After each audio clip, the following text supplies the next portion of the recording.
Hello, everyone. This is going to be a tea and tarot time with, I guess, as Julie Paul would say, this is going to be a kind of a little short chat with everyone about aluminum tarot, and I guess why I decided to get into reading tarot on YouTube, which is something that I didn't ever contemplate myself on actually doing.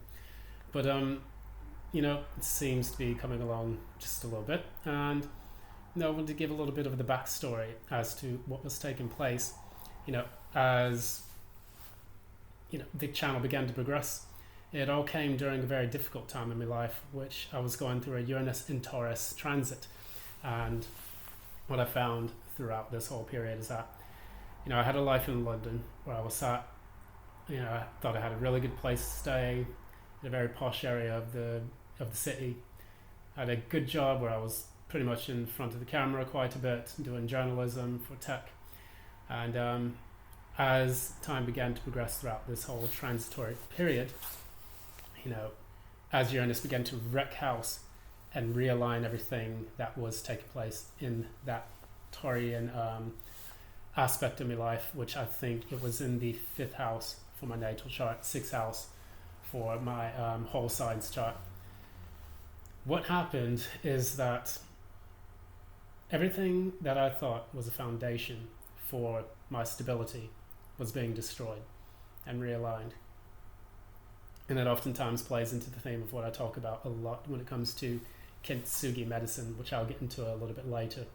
But what I noticed during the course of this period, now that we're finally coming out of that whole drudgery that had kind of befallen a lot of historians, and I know quite a few Taurians who have actually kind of gone through a major upheaval in their own lives. I then found it more difficult to stay in London. I wanted something cheaper. I then decided to move up north, and I think that was one of the best decisions I've ever made, because what it did is it allowed me to realign with a culture and a part of the United Kingdom that I had wanted to actually become more intimately acquainted with, and found that it was an absolutely amazing place to live. So part of that was in Manchester, and then other parts of that was in Halifax. So I had a lot of time to explore many other places in these areas. Much of it was in Yorkshire, and being in places like Halifax, visiting Bradford, York, Leeds, many of those places by motorbike. Some of the most interesting and amazing times also during the course of that period, you saw me gallivanting about in the NC 500, which is the northernmost part of Scotland, doing that trip by motorbike on a Triumph Trident 660, which is not an easy feat for such a long distance. And because many people know that I'm quite tall, so that bike is not really made for tall people, but I made it work, and it was a lovely time, unforgettable experiences. But as I was being realigned, I then began to lose more things in my life. A lot of friendships began to fall to the wayside. I then began to, I had experienced a major job loss. Those who work in tech, you pretty much understand what that's all about, and why that has been taking place. But of course, purse strings come first for a lot of these corporations, and I noticed this happening in slow motion. I then began to feel like, things just weren't settled or working quite right with the company and the job. After that job loss, I then went through a profound period of not just applying for jobs, but doing a lot of soul searching and working on the art of manifestation, which then began to help me through that very difficult time in my life.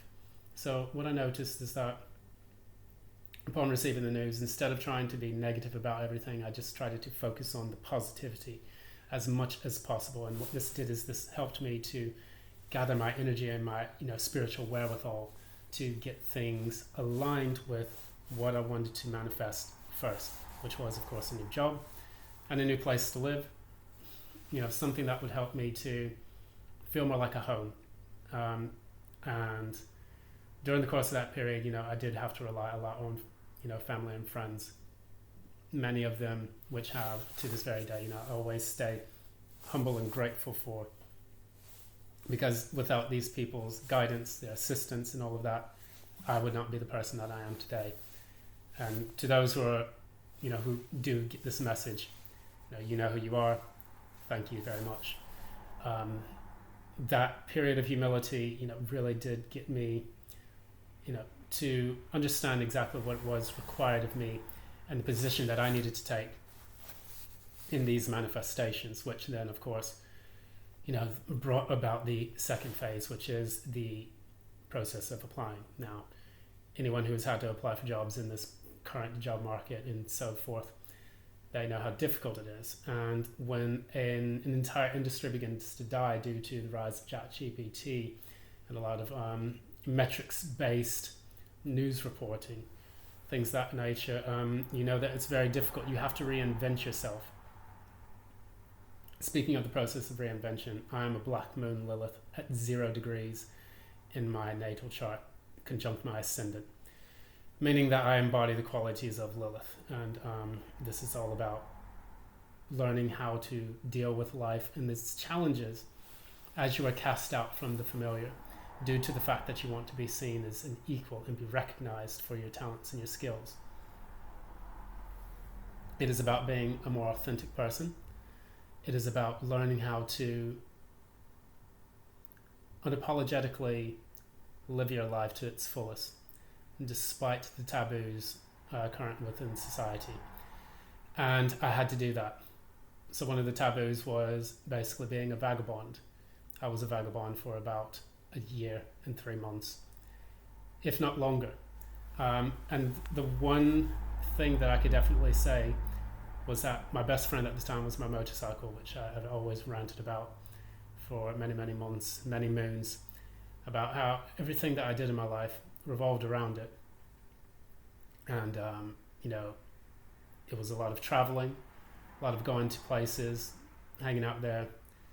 I camped out in the NC 500 just to kind of explore different parts of the, of Scotland, northern Scotland, and meet some friends there, meet some very, very, amazing places and influences in my life that to this very day remained instrumental. What I also did, aside from getting my motorbike skills up, what I've learned is just how to accept uncertainty. So this was a very strong moon period in which I had no clue what would take place next. But with the support of my family and with perseverance, I was able to try to push through that entire difficult period, of wandering. And me being a Sagittarian ascendant, that allows me to wander a bit better than most, I would say. That's one of our strongest points.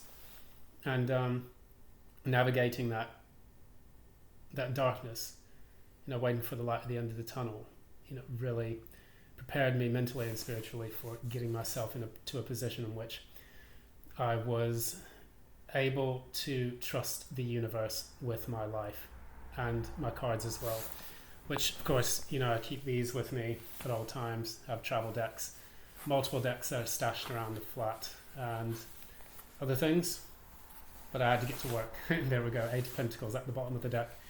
And through that work, trying to find it, I had to form a routine. And despite what was going on around me, I didn't have family and friends living in the same country as me. I am from the United States, actually, but I do live in the UK. And furthermore, I've spent a lot of time in Asia. For those who know me, I always tell that story. 6 years I lived in Asia.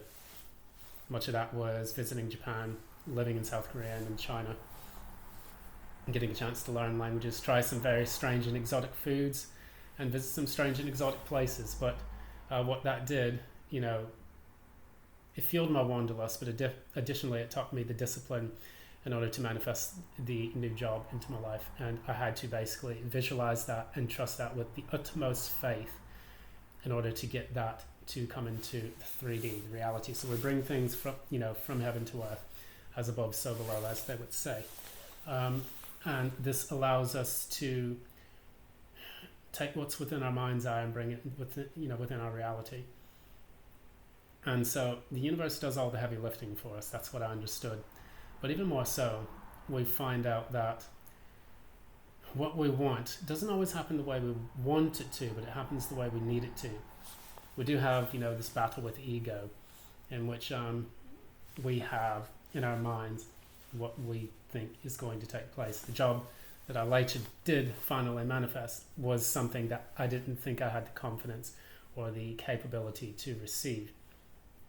But after all the pushing and pushing and pushing, trying to get a specific type of job, which was another job in journalism, the universe was like, nah, we're not going to allow you to do that. We're going to put you on a new career path.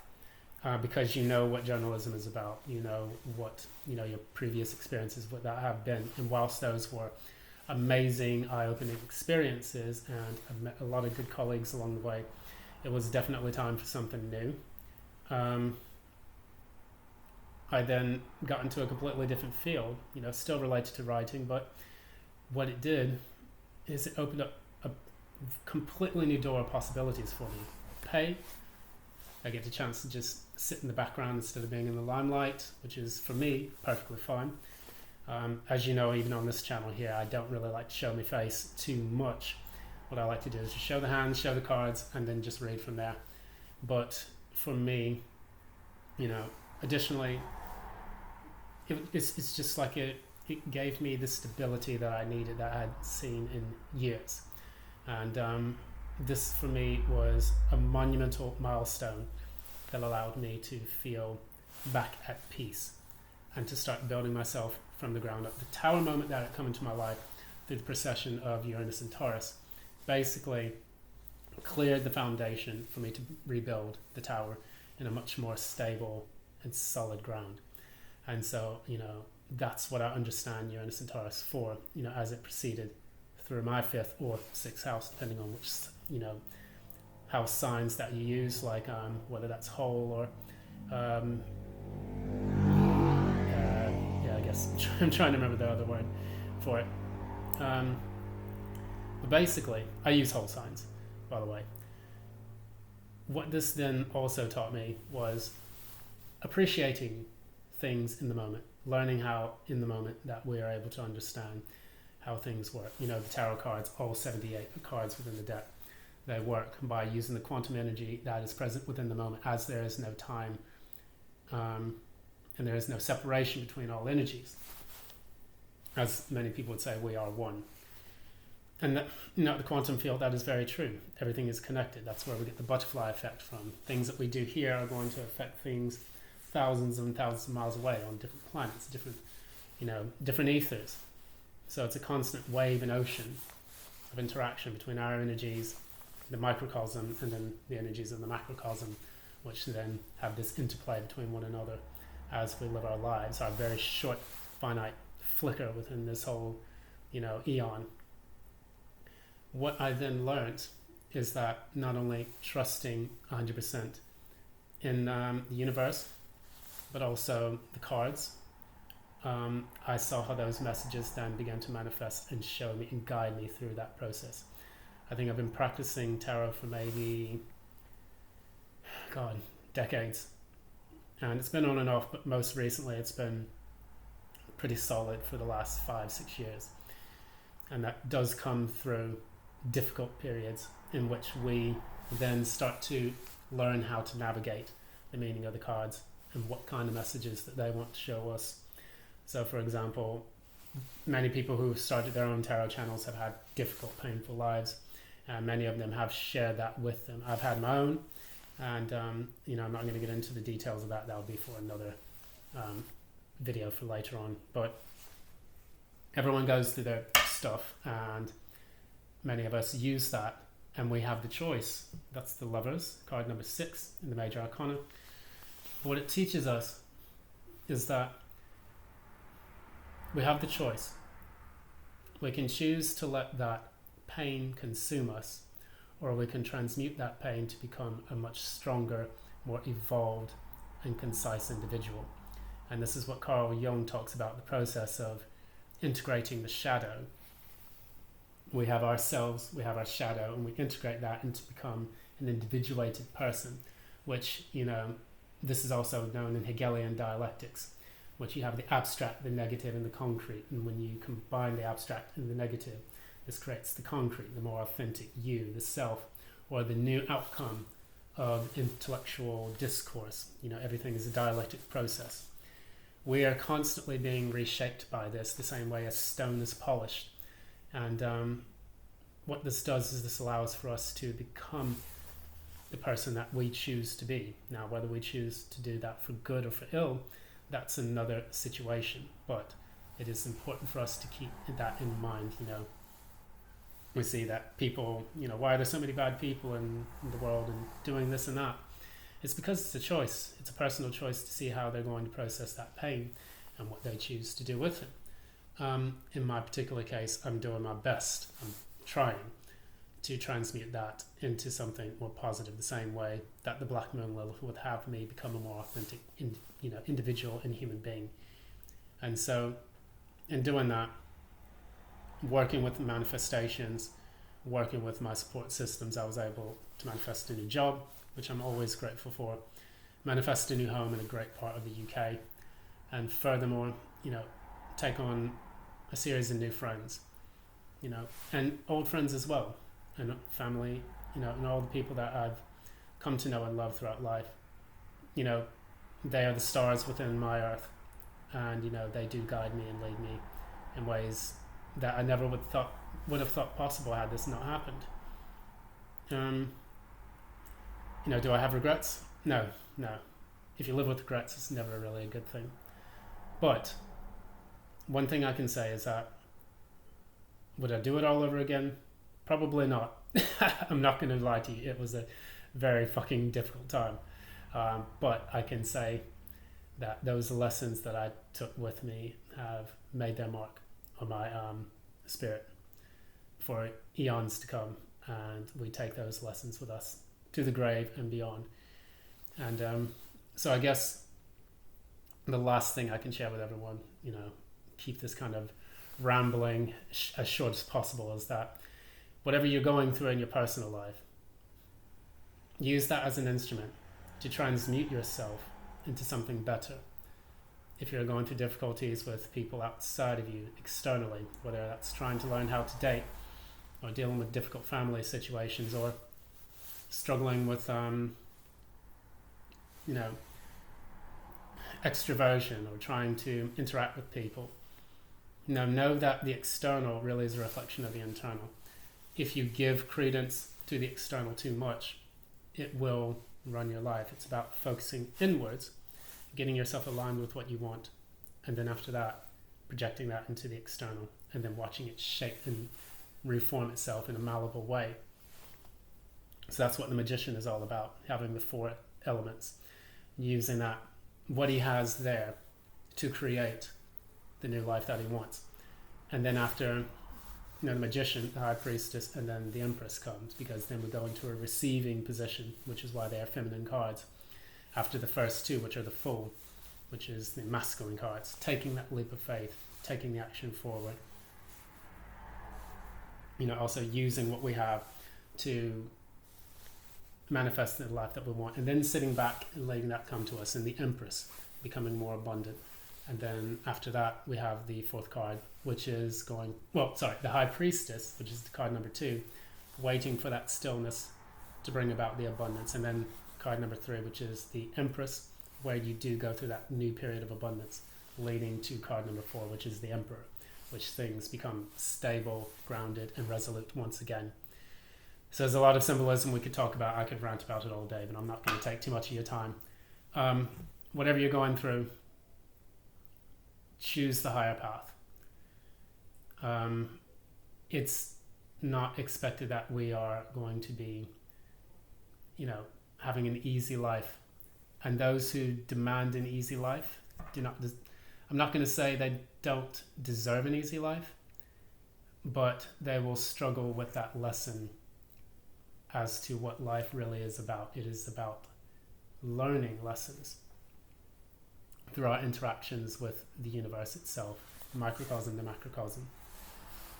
And more importantly, what I always speak about when it comes to kintsugi medicine, I always have the image here, the kintsugi sun. And what that does is that speaks to us about the soul.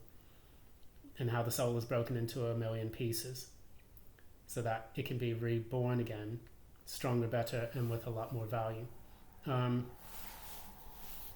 those people who have gone through difficulties, I always use the expression, no matter what capacity I'm in, whether it's professional or personal, whatnot, but it's per aspera ad astra, from the difficulties to the stars. So an old Latin phrase which is used countlessly throughout the military and different organizations, whatnot. But it is about transmuting the difficulties that we have so that we can reach the stars in our highest potential. And that is what symbolizes and encapsulates, this channel, Illuminum Tarot. And I think that is the kind of path that I want to put my listeners on, and my viewership. I'm not here to talk about, your boyfriend or girlfriend from the past. I don't give a fuck about them, honestly. If they're out, they should stay out. Career is good because that helps to build you up. But most importantly, it is about the soul's growth. What lessons did we learn from the interactions that we've had in this finite period that we've had on this planet? And that's pretty much it.